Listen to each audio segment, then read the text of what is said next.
मौला अली शेर खुदा ने फरमाया था कुरान पाक कभी पुराना नहीं होगा, जब भी पढ़ोगे नया मजा ही आएगा, नया सुरूर ही आएगा, नई कैफ। बड़े बड़े कट्टर काफर कुरान पाक सुनते थे ना। एक दिन उतबा कहने लगा अबू जाल से और दीगर लोगों से कि बड़ी हो गई लड़ाई, बड़ी हो गई बहस, इस तरह करता हूं मैं जाके ना तो मोहम्मद इब्ने अब्दुल्ला सल्लल्लाहु, मैं जाके बात करता हूं हुजूर से। उतबा आ गया, कहने लगा मैं मुज़ाकरात करता हूं। सब ने कहा चल, तो सियाना आदमी है, समझदार है, चला जा। जाके ना तो वही बातें जो वो हमेशा करते थे। नबी करीम अलैहिस्सलाम से कहने लगा हम सारे आपस में हैं, बरादरी है, कबीला है, एक शहर है, फिर भी लड़ाइयाँ शुरू हो गई हैं। जो आपका कलमा पढ़ते हैं वो अलग हो गए, जो हमारे माज़अल्लाह तरीके पे हैं वो अलग हैं। तो कोई बातचीत ना कर लें बैठ के। तो हुजूर ने फरमाया करो ना। कहने लगा अगर आप सरदारी चाहते हैं तो हम देते हैं, और अगर आप मालो दौलत चाहते हैं तो माज़अल्लाह हम देते हैं। जो आप कहते हैं हम करते हैं। किसी तरह का भी आपका मुतालबा है तो हम पूरा करने को तैयार हैं, तो आप बता दें हम वो कर देते हैं। वो बड़ी उसने लंबी चौड़ी तकरीर की, जितनी आफरे गिना सकता था गिनवाई। करीम खामोश रहे। जब उसकी बात पूरी हो गई तो हुजूर फरमाने लगे मैं भी कुछ बोलूं।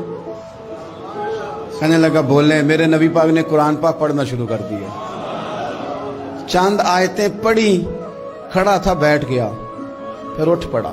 कभी उधर जाता है, कभी इधर आता है। हुजूर ने तिलावत खत्म की, कहा कोई बात करनी है? कहने लगा नहीं, मुझे इजाजत दे दो। वापस गया। जब गया ना तो अबू जाल दूर से देख के कहने लगा जो गया था वो तो उतबा था, और ये जो आ रहा है ये कोई और है, ये कोई और है, ये वो नहीं है जो गया था। वापस आया तो कहा क्या तय हुआ? कहने लगा यार तय क्या करना है, मैंने शायर भी देखे, काहिन भी देखे, जादूगर भी देखे, मैंने जमाना घूमा है, और जो कुरान वो पढ़ते हैं वो बंदे का कलाम नहीं, वो रब करीम का ही कलाम है, वो अल्लाह का कलाम है। तुम नहीं मुकाबला कर सकते, तुम बाहर आ जाओ, वो तुम्हारे पास की बात नहीं। नबी पाक अलैहिस्सलाम ने फरमाया बात बड़ी मजे की है। फरमाया फिर अल्लाह के बाज बंदे तो ऐसे होते हैं जिन्हें अल्लाह फक्र में मुब्तला कर देता है। फरमाया उनके पास सिर्फ एक चादर रह जाती है, इतना फक्र उनके पास आता है।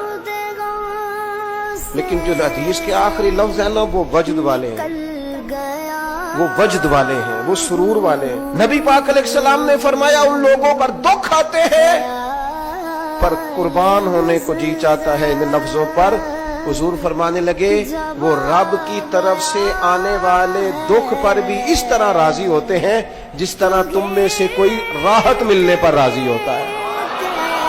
सुकून वाली चीज मिलने पर जिस तरह तुम राजी होते हो, इस तरह वो दुखों पर भी राजी होते हैं। दुख कबूल मोहम्मद बख्शा, दुख कबूल मोहम्मद बख्शा, पर एक शर्त लगाई छोटी सी मियां साहब ने। उन्होंने कहा 100 दफा कबूल है, दुख 100 दफा कबूल, दुख कबूल मोहम्मद बख्शा, पर राजी रहन प्यारे। ये हजरत उमर फरमाने लगे कि अगर कोई कुत्ता बगैर पानी पिए मर गया फुरात के किनारे सहरा में, उस तक पानी नहीं पहुंचा, इंसान की बात नहीं, यहां तो औरतों को अस्पताल में जगह नहीं मिलती तो वो रक्शे में बच्चे पैदा कर लेती। यहां तो बहुत सारे लोग ऐसे हैं जिन्हें दवाई मुयस्सर नहीं आती और वो मर जाते। कुत्ता अगर मेरी हुकूमत में प्यासा मर गया तो उमर फरमाते हैं अल्लाह मुझसे पूछेगा कि ड्यूटी तो तेरी थी ना, जिम्मेदारी तो आपके साहिबजादे कहते हैं कि एक ऊंट जख्मी हो गया, किसी ने उसे जख्मी कर दिया। तारीखुल खुलफा में इमाम जलालुद्दीन सुयूती अलैहिर्रहमान ने लिखा है ऊंट जख्मी हो गया, ऊंट की ना गर्दन पर निशान लग गया जख्म का। उस जमाने में तरीका था कि कपड़ा जला के ना जख्म पे लगाया जाता था। हजरत उमर फारूक रदी अल्लाह तआला अन्हु ना, अब 60 साल उम्र है, बूढ़े आदमी है, जिस्मानी तौर पर भी कमजोरी आ जाती है उम्र के हिसाब से।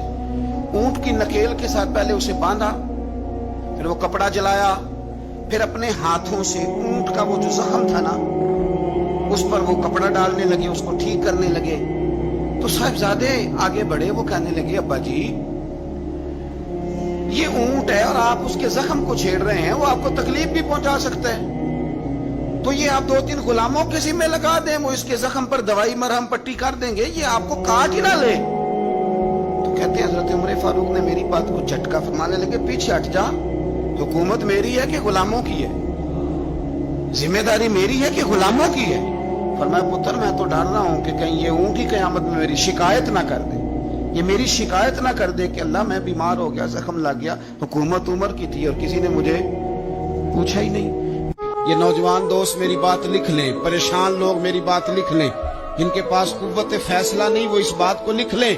हजरत अब्दुल्ला इब्न अब्बास फरमाते हैं मेरे नबी पाक अलैहिस्सलाम ने मुझसे फरमाया था, अब्दुल्ला सुन, अगर सारी दुनिया मिल के तेरा कोई नफा करना चाहे कर नहीं सकती जब तक मेरे रब की रजा ना हो।